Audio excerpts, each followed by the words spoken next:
Good morning and welcome to today's virtual conference. My name is Kathy Powell and I am with POPIN, stands for Parents Offering Parents Information and Networking, a program of Family Network and Disabilities. Good morning. My name is Soren Richardson. I am the co-director for PEN, which stands for Parent Education Network, also a program under Family Network and Disabilities. Now, every family deserves support and resources to thrive. However, when a family member has a disability, the challenges increase and it becomes overwhelming. And that's where FND comes in. FND is a nonprofit organization that is helping families with individuals with disabilities. For over 35 years, we have been providing support to families across the whole state of Florida. We offer them information and resources, but also empowering them to advocate for themselves and their loved ones with special needs. And that's why FND is hosting this early childhood conference, where families can learn all about navigating these early childhood services and resources, and you're going to hear from a lot of great agencies today. For sure, Kathy. By attending today, families will gain valuable insight into how to become a stronger advocate for their child's needs. So please stay tuned here with us today on the FND Facebook page, and don't miss the opportunity to learn and grow alongside us here at FND. You can also get more information of the conference today and also have access to the agenda by clicking in the link that we're going to put in the comment. And to kick off, we're excited that Marisol Rose with Early Steps is going to be joining us. Marisol is an Early Steps state parent consultant, and she'll be talking to us about supporting infants and toddlers with developmental delays. So welcome, Marisol. Hello. Hi there. Hi. Can you see me okay? So we just wanted to say welcome, and we're so excited to hear the information that you're going to be sharing. So take it away. Okay, thank you for the introduction, Kathy. Hello, and thank you to all of you for being here with me today. I'm very honored that FND asked me to be your keynote. I'm honored to be here on behalf of the Early Steps program to tell you about how early intervention works in the state of Florida. Next slide, please.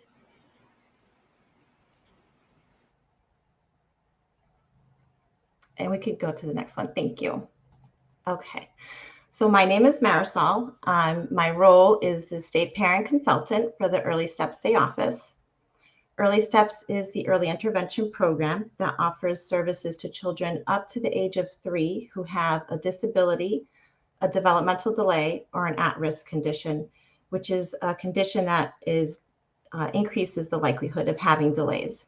My role as state parent consultant is to promote family input and involvement at the state and local level in all activities related to the program.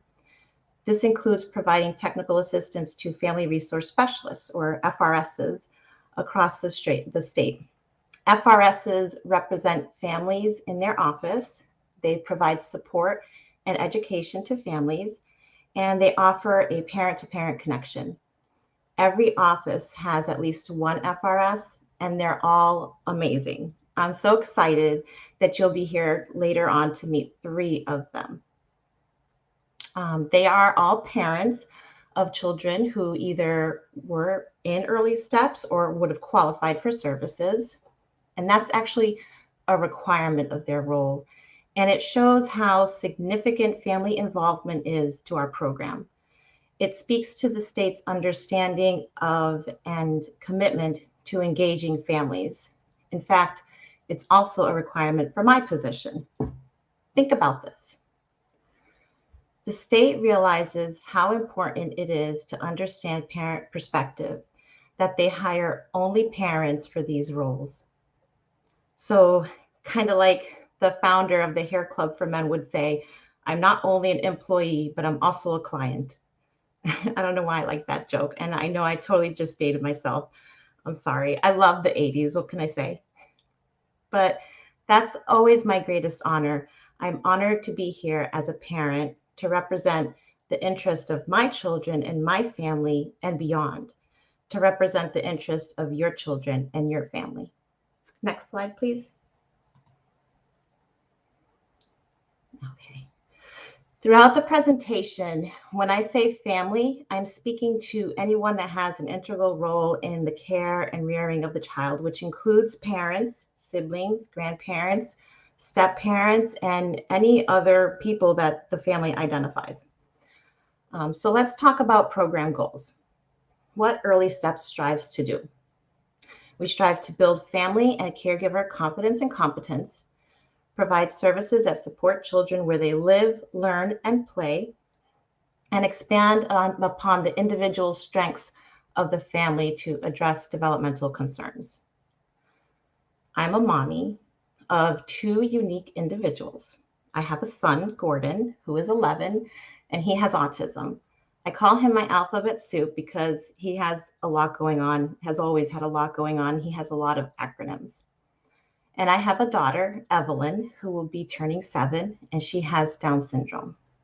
Parenthood is not exactly what I thought it would be like before having kids. And by the way, I do have a disclaimer. I have obtained consent and approval from both children to be able to speak about them in my presentation.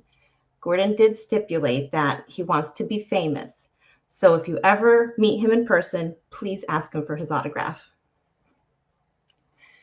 Gordon was born by emergency C-section. We nearly lost him. He was about 30 and a half weeks gestational, weighed 3 pounds, 4 ounces, and was 17 inches long. When their dad tells the story, he always adds that his skin was blue. Gordon was resuscitated at birth. Those first days were surreal. He had a number of complications, including lung disease and an intraventricular hemorrhage or a brain bleed. He also spent a month in the NICU. When he was discharged, we immediately started physical therapy in a private clinical setting. Those first weeks and months were not at all what I had envisioned. He was later diagnosed with craniosynostosis, which is when the plates in the head fuse prematurely, so he didn't have soft spots. Basically, that doesn't allow the skull enough space for the brain to grow adequately. At 9 months, he had cranial vault reconstructive surgery. All of this was emotionally and physically draining. I started to have some postpartum depression. So when Early Steps says builds family and caregiver confidence and competence, boy, did I need that. I had a lot of learning to do. Navigating the healthcare system, understanding medical terminology, managing all the logistics, the appointments, specialists, therapies, you name it. I wasn't prepared for any of that. But really, who is, right? Parents, caregivers out there, were you? After he turned 1, he was diagnosed with dysphagia, which is when you aspirate and choke on food. And the doctors said that he needed feeding therapy 3 days a week. So now on top of everything, it became financially draining. So at about 15 months, that's actually when we started with Early Steps.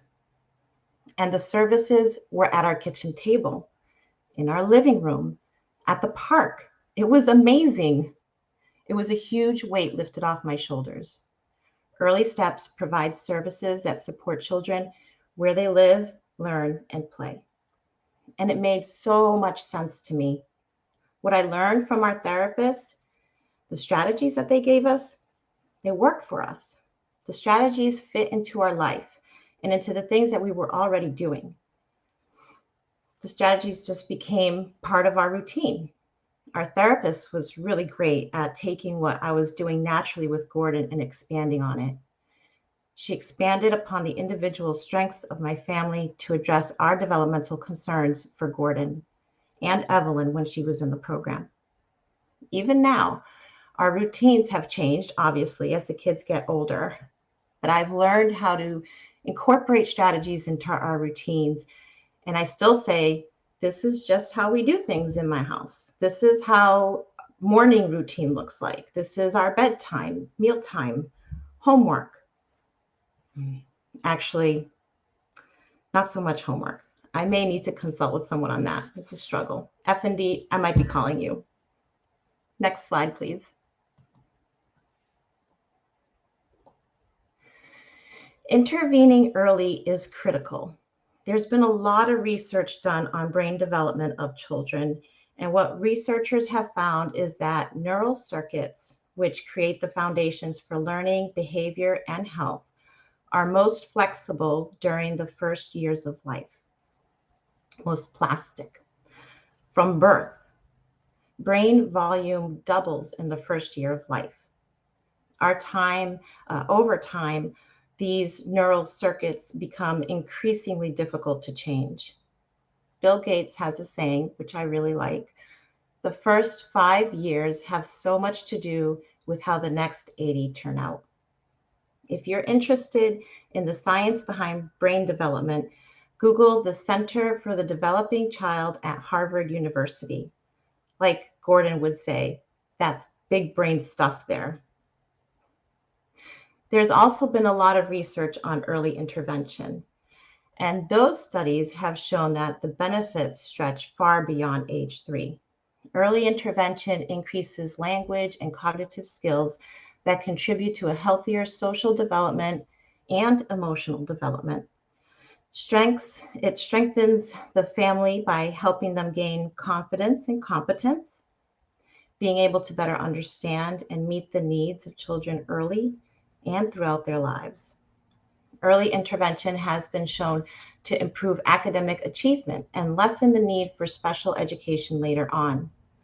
Studies show that early intervention has long-term impacts on physical and mental health, behavior, delinquency and crime, employment, and other areas. Basically, early intervention has long-lasting impacts on relationships in school, in the workplace, and in the community. So our core principles help us to set a positive trajectory in motion. We believe every child is unique. Every family's needs are different. Early intervention works best when the family is supported in meeting their child's needs. The parent, family, and caregiver is the child's best teacher. The family's concerns, priorities, and culture are valued.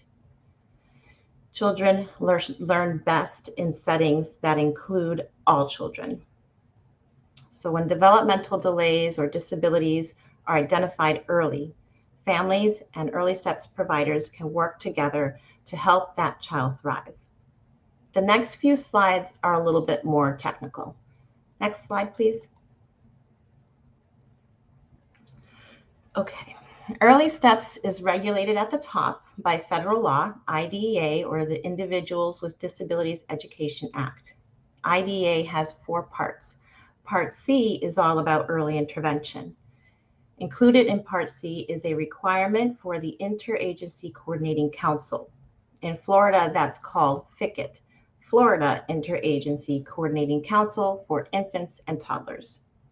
The council is charged with advising and assisting the lead agency in administering the program. There are also state statutes which further regulate and support the program.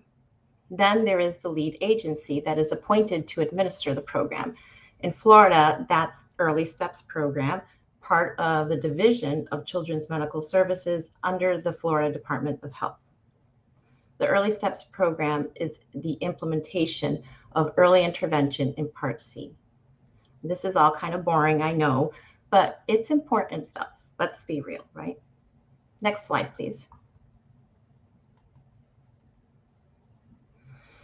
The program has 15 local Early Steps offices that provide direct services, and they cover the entire state.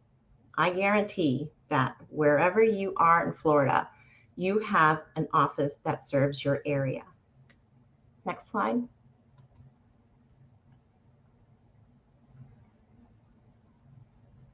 Okay, this is a visual representation of our footprint, and it shows all the regions covered by each of the local offices. Can you find your home in here? I was proud of my buddy Gordon. He found his. And I know that the slide's a little hard to see. It's definitely clear on our website. Next slide. Okay, I already spoke about the population we serve. Birth to age 3, children who have developmental delays, an established condition, or a condition that is at risk for developmental delays. Notice that in this slide it says it's a voluntary program. Parents choose to be in the program. We're not going to go knocking down any doors. Gordon was initially referred to Early Steps by the NICU, but I was overwhelmed with information and I really didn't understand what Early Steps was. Corey and I talked about it and we thought, well, we already met our deductible, so let's let another family take advantage of those services. That's why we didn't start with Early Steps until after he was 1. We didn't realize that we were entitled to it. So as a little reminder, if you or someone you know has a child with a disability, delays, or suspected delays, I strongly recommend seeking services. Next slide, please. So who can refer a child to Early Steps? This is the list of private and public agencies for, or other entities too, that can submit a referral for your child. So we have physicians and specialists, child care providers, families, hospitals, Early Head Start, Department of Children and Families, Child Protection Services, and Early Learning Coalitions, community agencies, and providers. Note that it says families, parents, and other relatives or caregivers can refer a child themselves. So the answer to this question is anyone can make a referral. Next slide. To make a referral, you can visit our website. There you can click on contact and you'll find our phone number and fax numbers for each of the local offices. You can search for your local office by your address or zip code. It's important to make sure that when you submit a referral that the contact information you provide for the parent, the phone number and email address mainly, are correct. Otherwise, it will delay the process. And again, if you know anyone who might benefit from services, send them our way. Next slide, please. Okay, so let's briefly talk about eligibility. There are 3 ways that a child can qualify for Early Steps. Established condition or at-risk condition are 2 of the ways. If your child has an established condition or an at-risk condition, then they would qualify for services and we would be asking for some sort of documentation of the diagnosis.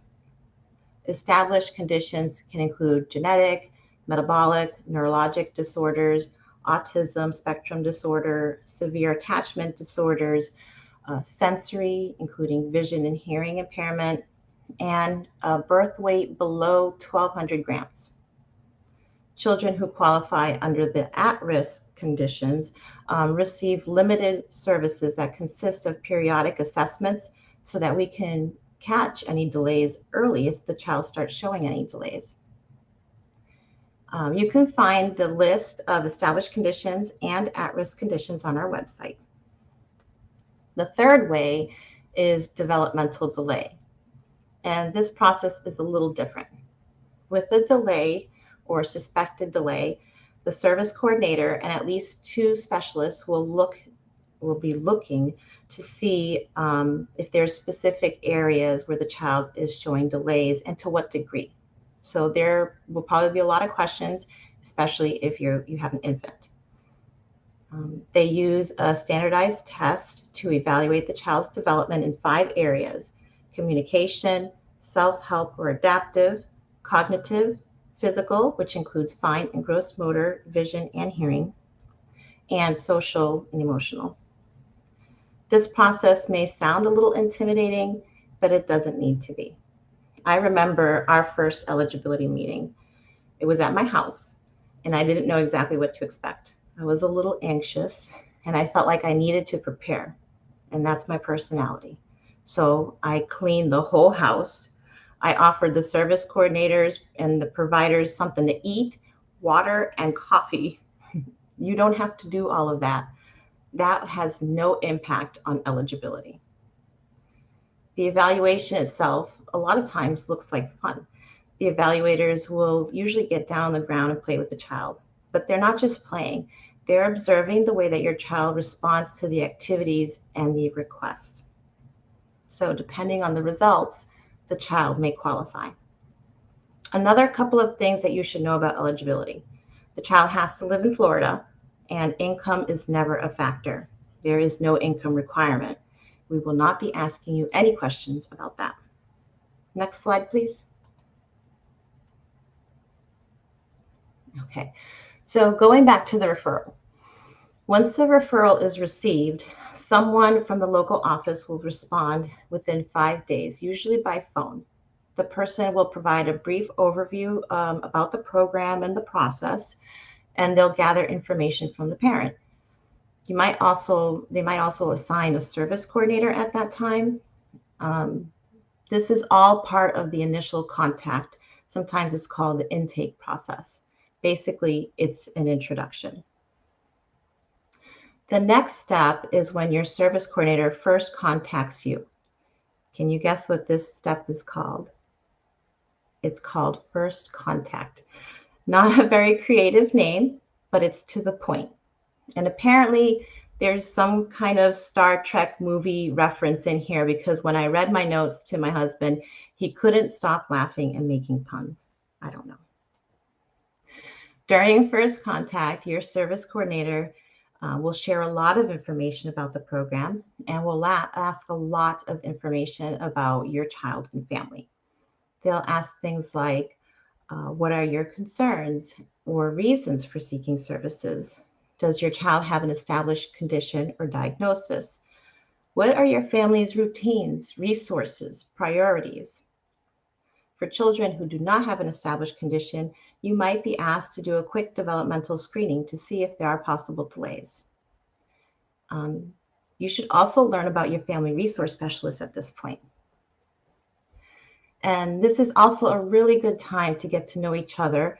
So it's a good time for you to ask questions of the service coordinator. You can ask questions like, where do I find information on child development? How do I prepare for the assessment and evaluation? What will services look like in my home? And whatever other questions you have. If the parent decides to move forward, then all this information will help prepare everyone for the next meeting. Next slide, please. The next meeting is when the team gathers to determine eligibility, which we already kind of touched upon. But the team will also do an assessment, and that's just to gather information, all the information that's been gathered so far. They'll take a look at all of it. So after the assessment and the evaluation are complete, if the child is eligible, the providers and service coordinators will work closely with the family to develop what we call an individualized family support plan, or IFSP. The IFSP is, as it states, it's a plan that identifies the main areas of concerns and priorities and resources specifically for that child and family. It accounts for the results of the evaluation, any assessments, and it notes your child's current development. Parent input and participation is an important piece of the IFSP, since parents are the most knowledgeable resource on their child's needs. All of the information gathered is then used to develop the strategies and outcomes or goals that will be on the IFSP. Services are determined based on the IFSP outcomes. So that's what we mean when we say individualized and family-centered. When the IFSP is complete, services will start in 30 days or within 30 days. The IFSP is then reviewed every 6 months to make sure that progress is being made and to see if family needs or priorities have changed. One way that you can prepare for an IFSP is to think about all the sorts of things that you would like to see your child accomplish in the next 6 months or a year. And if you'd like, the CDC or the Center for Disease Control and Prevention, they have a lot of child development information on their website, and they also have a free app that you can download to your phone, and it'll give you a little bit more understanding on typical milestones. Everything up to this point must be completed within 45 days of the initial referral when that was received. After the IFSP team conducts all of that, then they're going to do a child outcome summary, or we call that sometimes the COS. Some people say COS, I say COS, child outcome summary, which is the process of summarizing the child's functional skills and behaviors. And it represents the nature of how the child develops, learns, and thrives in their everyday routines. So this may or may not be done at the same visit. The COS is done at the beginning of enrollment and then once again before transition. I want to be clear, and I want to emphasize that your Early Steps team always consists of a service coordinator, the specialist who will be working with your family, the family resource specialist, and most importantly, you, the family. Throughout these meetings and every meeting and session that will take place during your child's enrollment, family is at the center and parent participation is necessary every step of the way. Next slide.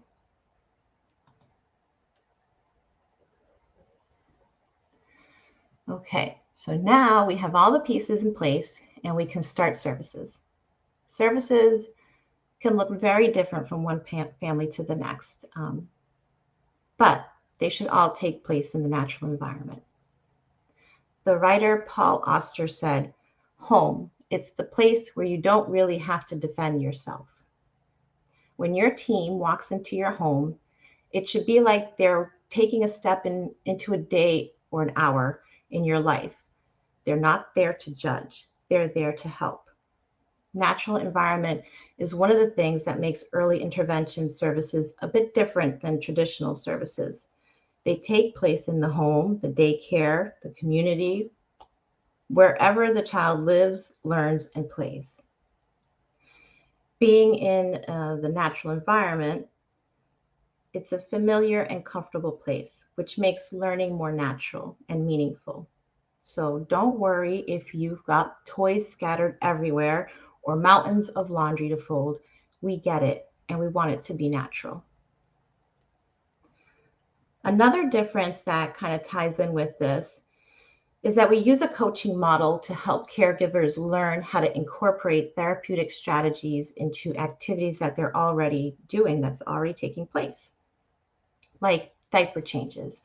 How many diapers do you change in a day? Sometimes I missed when my kids were little, but I don't miss this part very much. My kids, it was like wrangling an alligator. But with Gordon, it was also a good time for me to gently stretch and rub his stiff little legs. And with Evelyn, it was a good time for me to incorporate signs and practice sounds. With both children, I narrated everything we did. I learned that teaching moments happen in minutes, seconds even, in the simplest interactions. These simple interactions are extremely impactful for your child's brain development. But our coaching model works best when there is strong connection and partnership between the parent and the provider. So ask questions. Don't be afraid to voice your thoughts and always be an active participant. Reinforcing learning opportunities for your infant or toddler often and in various situations in many different ways is especially beneficial for children with disabilities and delays. Research shows that our children need more repetition and consistency in order to acquire new skills and then master them. I completely relate with that concept. I am notoriously bad at remembering certain things like names of people, places, songs, dates. I've been like this my whole life. I struggled in school when I was a child, and I still struggle as an adult sometimes. This is why you'll never catch me playing trivia games. And this is why I have 100 sticky notes on my table all the time. So embedding strategies, it makes sense and it worked for my child, but it also worked for me. I didn't have to go, work or too hard to make sure that I carved out time to do therapy. It was incorporated. And the more I incorporated the strategies, the better I became at reflecting on what I was doing with my kids and how I was doing it. I was then able to think about ways that I can build on other moments throughout the day. So it was just as much learning for them as it was for me. When the time is right, your child will transition out of our program with tools and activities for continued developmental success. This can sometimes be a little bit of a scary time for families, but your service coordinator will help you plan for transition, and that starts about 6 to 9 months before the child's third birthday. Your team will be with you right up until the end. Next slide, please. Okay. I tell you wholeheartedly that early steps helped change the trajectory for my family. I wouldn't be here today if I didn't believe it and if it didn't mean so much to me. Everything you learn and experience throughout your time in early steps should help set you and your child up for future success. It will prepare you for the journey that lies ahead. I can't stress enough the importance of your role and your engagement in the early years of your child development. You will always be your child's best teacher and most influential supporter. And it's a privilege for Early Steps to be on this journey with families to help children and families take big steps in their development. I will leave you with this little video that I had the fortune of interviewing these families a year ago. It always makes my eyes water, and that's why I left it for the end. So I hope you enjoy it, and I hope you enjoyed my presentation. After the video, if there's time, I can field some questions that are in the chat. If not, I can always respond directly to your questions, and you can also email me. Thank you for your time.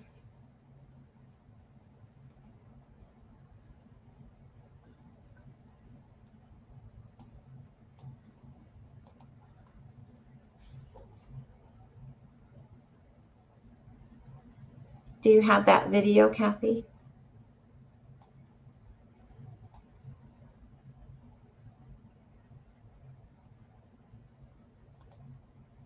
Oh.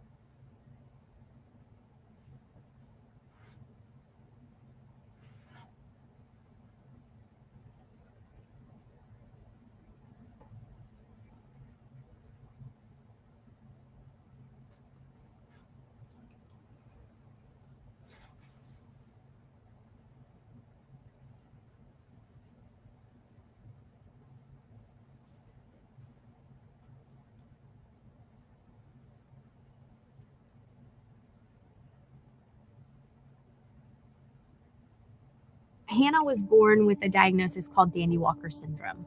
It affects brain development in utero.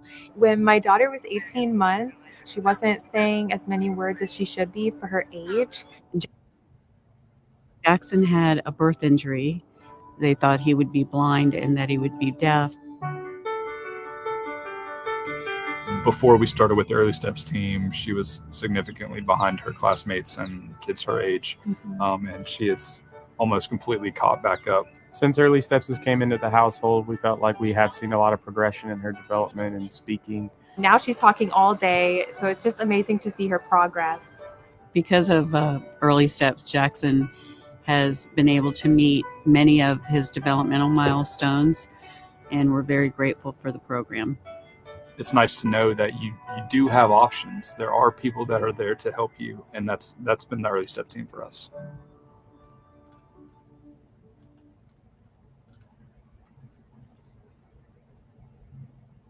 Thank you for that. I don't see any questions in the chat, but if anything comes up, please feel free to email me.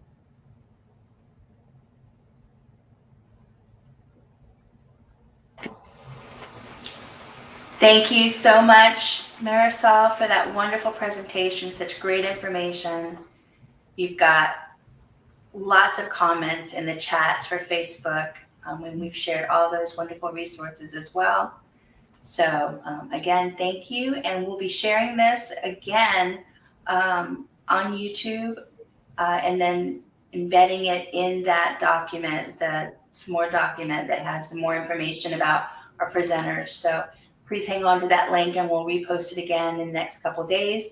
So you'll be able to access it whenever you want. And again, this presentation will stay on Family Network on Disability's site, so you can access it whenever you want. Thanks again, Marisol. Thank you, Thank you. Marisol. Thank you. Bye.